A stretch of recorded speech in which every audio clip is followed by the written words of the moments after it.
A Shalom, giving all praises, honor, and glory unto Yahweh, Bahashem, Yahweh Shai, Bahashem, Rakakodash, double honors unto the elders and apostles of Great Millstone of Rubal, and Shalom to the 144,000 elect men of the nation of Israel, and the rest of the elect destined to be saved. I'm the brother Caleb from the GMS England London Forecasters Camp, coming back at you with another lesson to help edify the Lord's elect. I always like to begin by saying that we are the real Hebrew Israelites, and the real Israelites, these so-called Negroes, Latinos, Hispanics, Native Americans, West Indians and West Africans predominantly.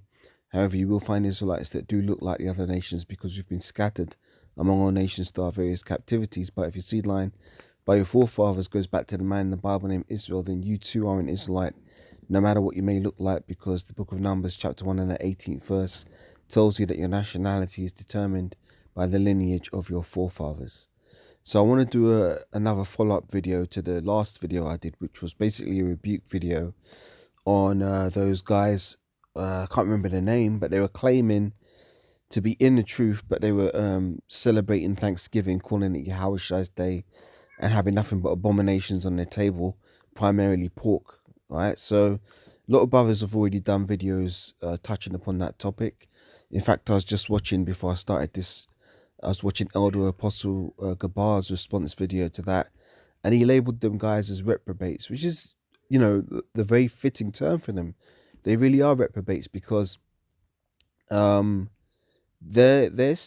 masquerading as if they're in the truth, but really they've got that pork demon on them, because basically it's a demon, really, to make you want to eat pork, to find that pleasurable. You know, you've been given over to a reprobate mind. So really, what the answer for that, or the solution for that, really ultimately comes down to whether you're of the elect or not. But if you are of the elect, you're going to come out of these things. If you're not, if you're of the world, then you're going to enjoy the things that pertaineth to the world, which is, you know, the lust of the flesh. Now I'm going to get some precepts on that, but first of all, I want to demonstrate how off key it is to marinate pork in Coca-Cola or Pepsi. That produces parasites. Now I've got a little YouTube short on here where you got this woman demonstrating. You see the parasites crawling out of the pork when it's introduced to this Pepsi. Now this is some off shit, you know. It's against the law to eat pork, point blank, period. Now they were trying to justify it by saying, oh yeah, well the animal's only unclean because it can't be sacrificed. Well, that's bullshit, because the sacrificial law tells you exactly what animals can and can't be sacrificed. The dietary law is about what meats can and cannot be consumed. So really, we've got no business eating pork.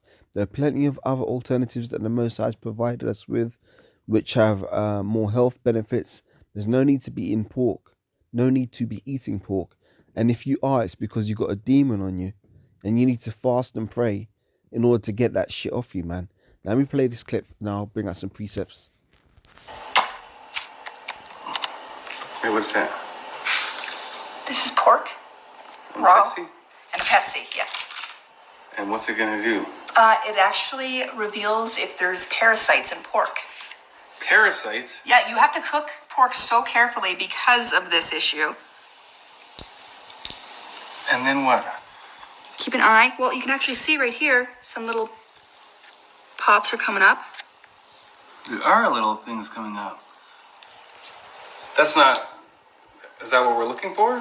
Yeah, except for they go way bigger. Like, they'll crawl their way out. This, I've never seen it start going this fast, but they're starting right there to pop out. Oh, they are starting. What are those? Parasites. No. Yeah, this is why you can't eat uncooked pork. For real. Let me see that thing. And there's little... What is that there? See? Yeah, look, let it go. Why you? That's a parasite? That is a parasite. I don't know. Here, I need to put more on it. And let me just interject here. All right, you see this woman here touching up the pork and shit. Really, you're unclean. You're not even supposed to touch a swine's carcass. Let me get that in the precepts. Bear with me. Bear with me while I pull it.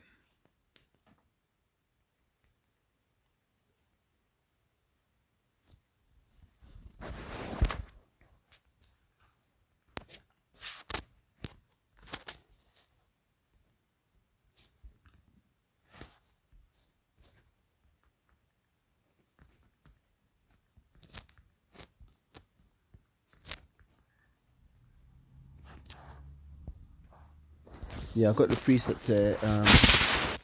Leviticus, the 11th chapter.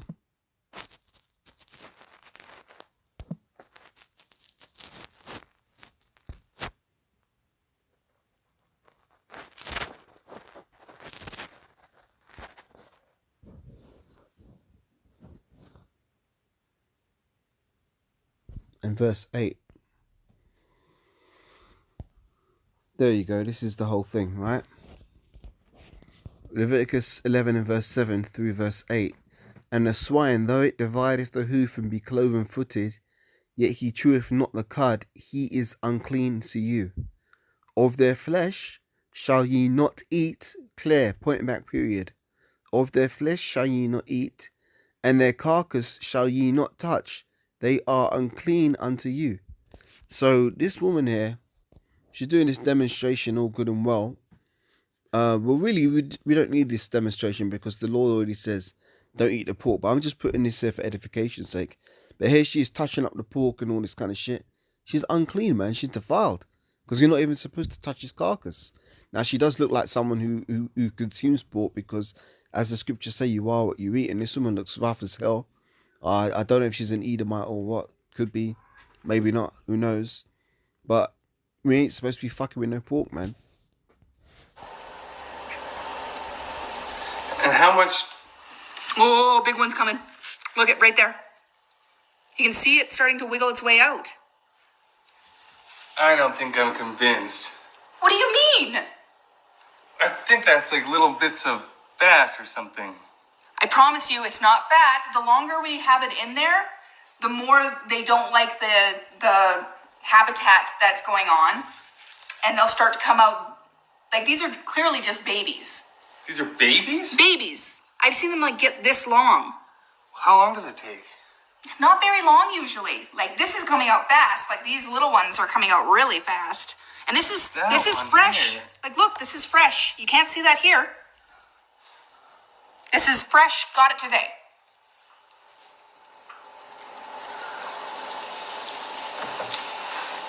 And then, are you expecting more? Yeah, I guarantee you there'll be way more in here. Here, I'm gonna put fresh soda in it.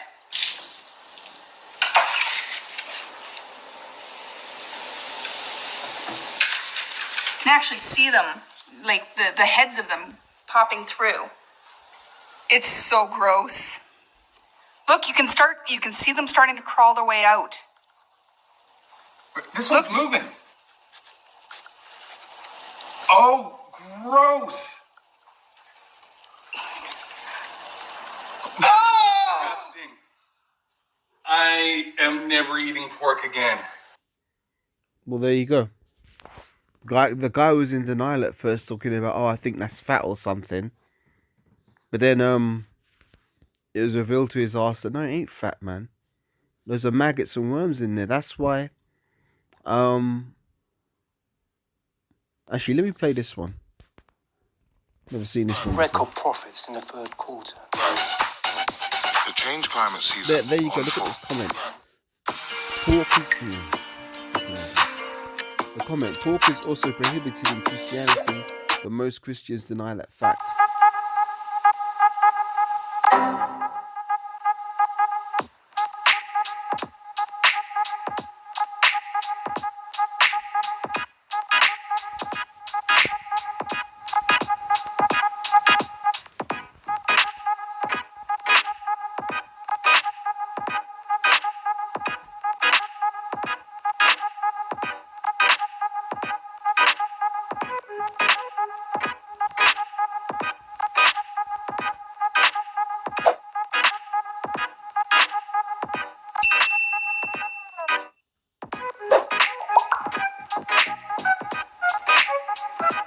I've no idea how this is going to play out, so let's just watch.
Hey everybody, how's it going?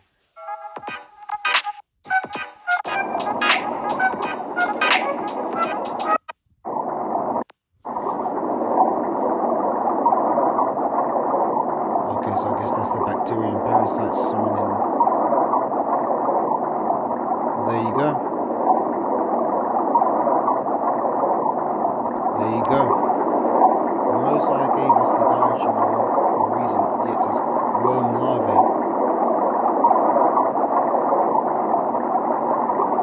Worm larvae in the pork. So yeah, the scriptures, well, it's not a scripture, it's someone on the comment board saying pork is also prohibited in Christianity, but most Christians deny that fact. Exactly. The Christians will try to make any excuses to justify things that they want to keep doing according to the flesh, because they ain't in the truth. See, when you come into this truth, you're supposed to put away the things of the world. You're supposed to become a new creature. The old you's supposed to die. And how is that old you supposed to die? Not through your body physically dropping dead, but by you denying those things of the flesh which were pleasurable. But then you come to the knowledge of the truth, and your understanding is increased by the knowledge of the truth. You're supposed to act upon it. See, at camp last Saturday, we were talking. I brought out this point. There's a difference between wisdom and knowledge. See, anybody can have knowledge of something, like you can know something's the right or the wrong thing to do, but the wisdom, it takes place when you put that knowledge to use. Case in point, I might know, oh yeah, I've got the knowledge that committing adultery is wrong, but if I go out there knowing this and commit it, am I using wisdom? No, because I'm not applying the knowledge that I know. So knowledge is useless unless it's applied in the form of wisdom. So that's that point. What other point did I want to make here? Yeah, it's demons. It's demons. Basically, to overcome these types of things, fasting and prayer is a good tool to overcome these the lusts of the flesh, man. And what you'll find is the more you resist the flesh, there's sort of like a period of difficulty for a short time. Like they call it going cold turkey or whatever, when someone tries to give up an addiction of some kind. When someone tries to give up an addiction of some kind, it can be difficult. You know, there's that phase of the initial system shock, because your body is going to be rebellious. It's going to be like, no, I want to do what I want to do, but you got to be spiritual and be like, no, you can't do what you got to do. You got to subjugate the desires of the flesh, and by denying the flesh, eventually that demon that's in you, that is feeding off the wickedness that you're doing, it's going to grow weaker and weaker and weaker till eventually it cannot sustain itself in your body anymore, and it has to depart. Now the thing is, when that spirit departs, don't think it's not going to try and make a comeback attempt, like an actor with a washed up career, or a singer with a washed up career where they've disappeared for some years, their career's dried up. All of a sudden, 5-10 years down the line, you see them trying to make a comeback, and they're looking all dusty and mashed up and shit. That tends to happen a lot in Hollywood. Let me get this one. When an unclean spirit goeth out of a man.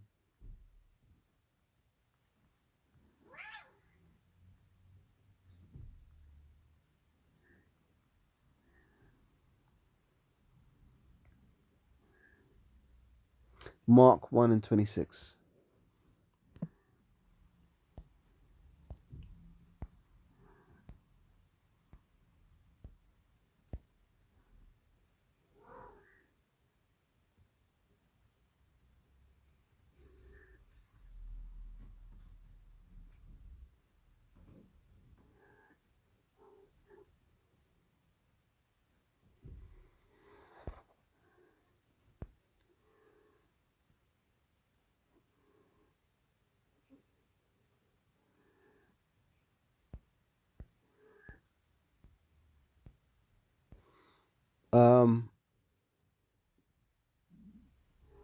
Let's read this right from 23. Mark 1:23. And there was in the synagogue a man with an unclean spirit, and he cried out, saying, let us alone. What have we to do with thee, thou son? So let me read that again. Let us alone. What have we to do with thee, thou Yahushua of Nazareth? Art thou come to destroy us? I know thee who thou art, the Holy One of the Most High God. And Yahushua rebuked him, saying, hold thy peace and come out of him. Here's the point. When the unclean spirit had torn him and cried with a loud voice, he came out of him. And they were all amazed, insomuch that they questioned among themselves, saying, what thing is this? What new doctrine is this? For with authority commandeth he even the unclean spirits, and they do obey him. Now that's not the one I want, but that gives you an indication of the fact there are unclean spirits. It's Matthew 12:43 I want. Salakia. Matthew 12:43.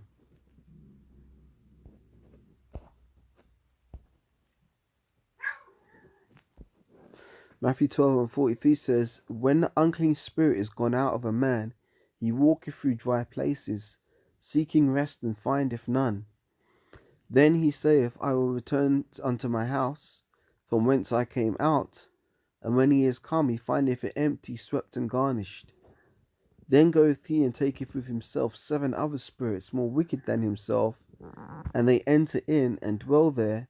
And the last state of that man is worse than the first. Even so shall it be also unto this wicked generation. Yeah, because like I was saying, this is a spiritual battle.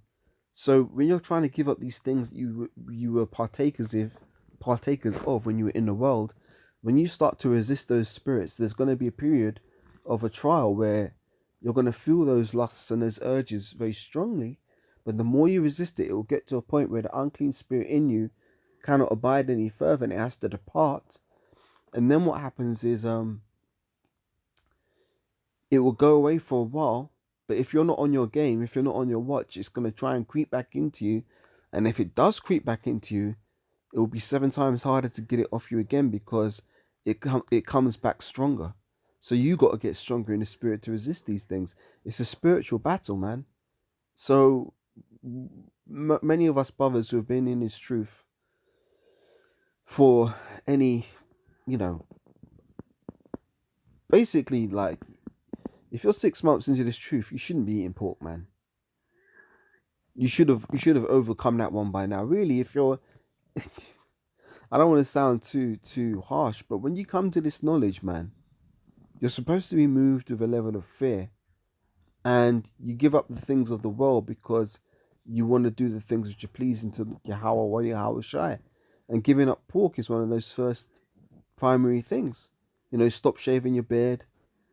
Stop calling on Jesus. Stop eating pork. Stop committing adultery. Stop smoking. Because smoking is essentially slow suicide.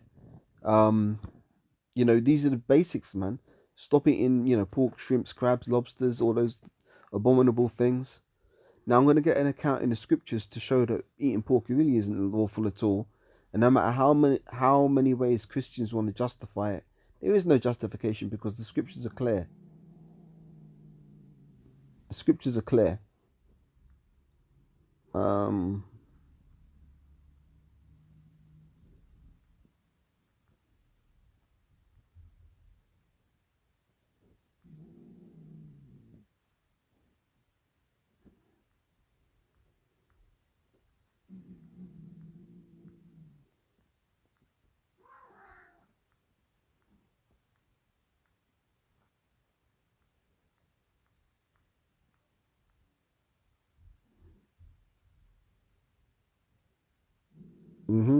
Second Maccabees, the 6th chapter, around verse 24.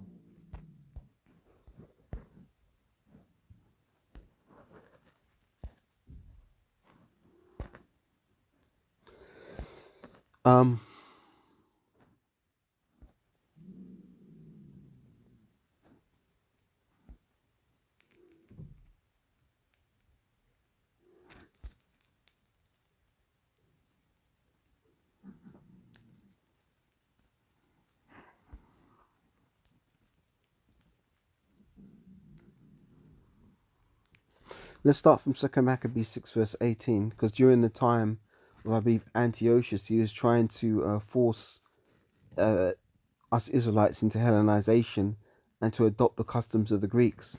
And one of the things they tried to do was, first of all, they tried to forbid us from circumcising our male children, and they tried to forbid us from keeping our laws, statutes, and commandments, and they also tried to convince us to eat swine's flesh.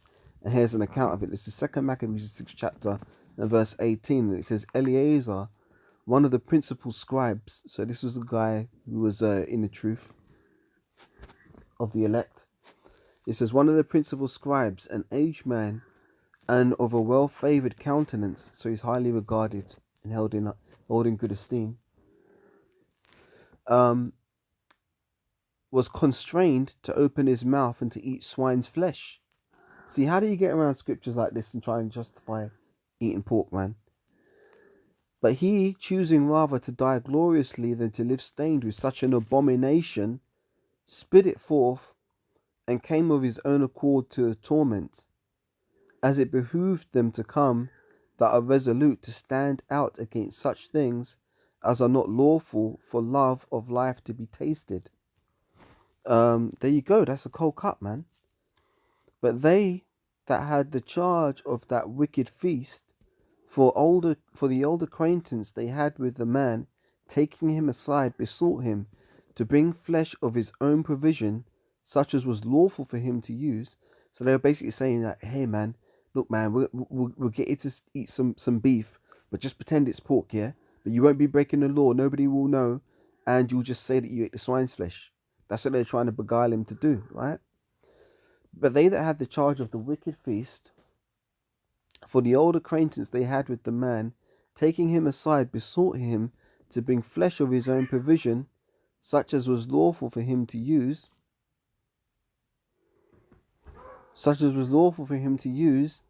and to make as if he did eat the flesh taken from the sacrifice commanded by the king, that in so doing he might be delivered from death, and for the old friendship with them find favour. But he began to consider discreetly, and as became his age, and the excellency of his ancient years, and the honour of his grey head, whereon was come, and his most honest education from a child, or rather the holy law made and given by the Most High God. Therefore he answered accordingly, and willed them straightways to send him to the grave. For it becometh not our age, said he, in any wise to dissemble, whereby many young persons might think that Eleazar, being 80 years old and 10, meaning 90, because a score is 20, 4 20s is 80 plus 10 equals 90, were now gone to a strange religion. And so they, through mine hypocrisy, and desire to live a little time and a moment longer, should be deceived by me, and I get disdain to mine old age, and make it abominable. For though for the present time I should be delivered from the punishment of men, yet should I not escape the hand of the Almighty, neither alive nor dead. See, this is the right mindset you gotta have. Because what does the scripture say? Fear not him that is able to kill the body, but rather fear him that is able to destroy both body and soul in hell. So really we're supposed to fear the Most High. Wherefore now, meaning manfully changing this life, I will show myself such as one as mine age requireth, and leave a notable example to such as be young, to die willingly and courageously for the honourable and holy laws. And when he had said these words, immediately he went to the torment. And they that led him, changing the good will they bare him a little before into hatred, because of the foresaid speeches proceeded. So because the foresaid speeches proceeded, and they thought it was from a desperate mind. But when he was ready to die with stripes, he groaned and said, It is manifest unto the Lord that hath the holy knowledge, that whereas I might have been delivered from death, I now endure sore pains in body by being beaten, but in soul I am well content to suffer these things, because I fear him. And thus this man died, leaving his death for an example of a noble courage and a memorial of virtue, not only unto young men, but also unto all of his nation. So there's no justification for eating pork, man. You can't get around these scriptures, these precepts. It makes it pertinently clear. So anyone who does say, oh yeah, well, we're keeping Yahweh Shai's day and, we're eating this pork and pork is lawful, avoid men like that. Avoid men like that, like the plague. Because they ain't right, man. So with that, Lord willing, this was edifying, giving all praises, honor, and glory unto Yahweh, Bahashem, Yahweh Shai, Bahashem. Wakakadash, double honors once again unto the elders and apostles of Great Millstone of Woolwell, and Shalom once again unto the 144,000, the elect men of the nation of Israel, and the rest of the elect destined to be saved. And I'll catch you on the next one, Lord willing. Shalom for now.